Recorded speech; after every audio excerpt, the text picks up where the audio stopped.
Imagine you can lose fat without giving up on sweets, and no, you don't have to exercise more. So what's the secret hack? In today's video, I will share with you all the don'ts if it comes to fat loss and eating sweets, and also what you should do to maximize your fat loss while still enjoying your sweet treats.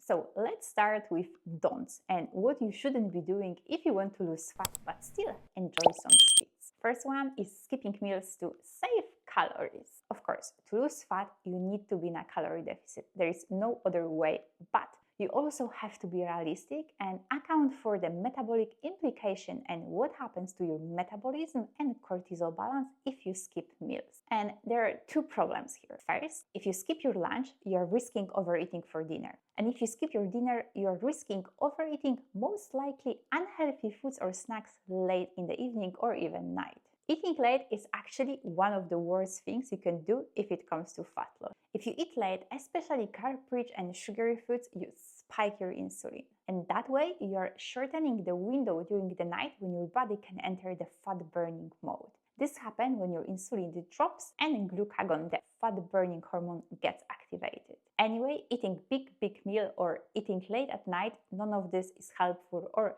healthy for the fat loss. Then the second problem is cortisol. When you skip meals and go for a prolonged period of time without food, it can spike your cortisol and shut down your metabolism, especially if you are busy and already in a fight or flight mode or do mode. You can think about cortisol as a hormone that will put stop or brakes on your fat loss and instruct your body like, hey, I detected some danger, let's store more fat in case we need it for later to survive. Then the second don't is don't have your sweets straight after your meal. Having sugary food after your meal will overwhelm your system, disrupt digestion, and it can actually trigger even more sugar cravings later. And that can happen especially after heavy or high protein meal. So here I'm looking at the fat loss not only as a calorie in and out, but also from the metabolic health perspective. And if you already follow my channel, you know probably that I am a big advocate of becoming healthier and lose fat as a side effect rather than just going for a diet or other unhealthy approach to lose fat. So what's wrong with eating sweets straight after your meal? If you combine sugar and protein, it can cause fermentation in your gut. That means the protein will not be digested well and can stay longer in your gut than it should. Over time, it can lead to gut dysbiosis and even more inflammation. Both will slow down your fat loss and even at some point can make fat loss or weight loss very difficult. Because with more inflammation, your body tends to accumulate more fat rather than burning it for energy. And the third thing that you don't want to do or reduce at least is sweeteners. That means stay away from sugar-free, light or no added sugar products, especially if they include artificial sweeteners or sugar alcohols like erythritol, for example. Most of the sweeteners, unfortunately, can cause gut inflammation. And again, more inflammation equals more fat accumulation. So if you want to have something sweet, just really go for normal sugar, but keep it in moderation, of course. And as a rule of thumb, I wouldn't go more than 50-60 grams of all sugars a day. Unless you're an athlete, exercise a lot, then you may go a little bit more with sugar intake, but still I would say be reasonable and go for healthier sugars, not refined sugars, but I will explain that in a bit. And the 50-60 grams of sugar I mentioned, that includes also naturally occurring sugar from fruits, etc.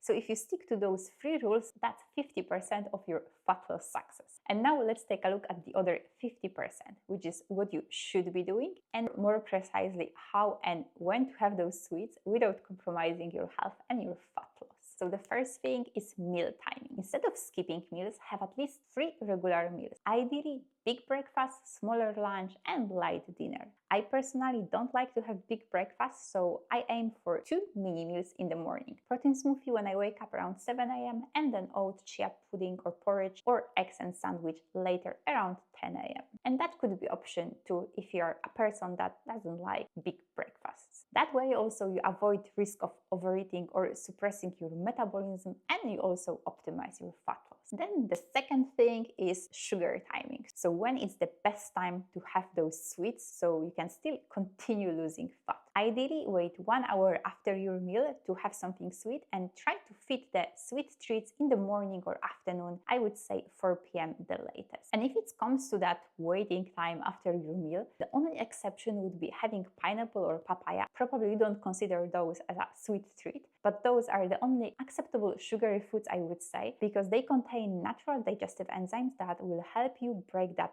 protein. And the other exception would be when you just had really light meal like a small salad or a soup, for example, because those are easy to digest, so of course you don't have to wait that 1 hour. But if you had a proper meal, then definitely wait that 1 hour before your sweet feast. And if it comes to sugar timing, when I said it's better to have them morning, afternoon and not evening, this is because if you feed your sweets earlier in the day or afternoon, then you avoid the insulin spikes in the evening, and that will help you expand the window when your body can enter that fat burning mode during the night. And the third thing, what are the healthy sugars and what is the healthy amount of sugar to have when you're trying to lose fat or generally for your health? And as I said, if you want to have something sweet, just have a regular sugar. Ideally, you also want to experiment with what's the healthiest possible sweet alternative to what I usually have. For example, if Snicker bar is your usual snack, then maybe try to swap it with the nut bar and piece of dark chocolate. If, for example, I don't know, milk chocolate is your usual sweet to go, then try to swap it with 70 or maybe even 90% dark chocolate. Or maybe even make a hot protein chocolate. I will put the link for the recipe here.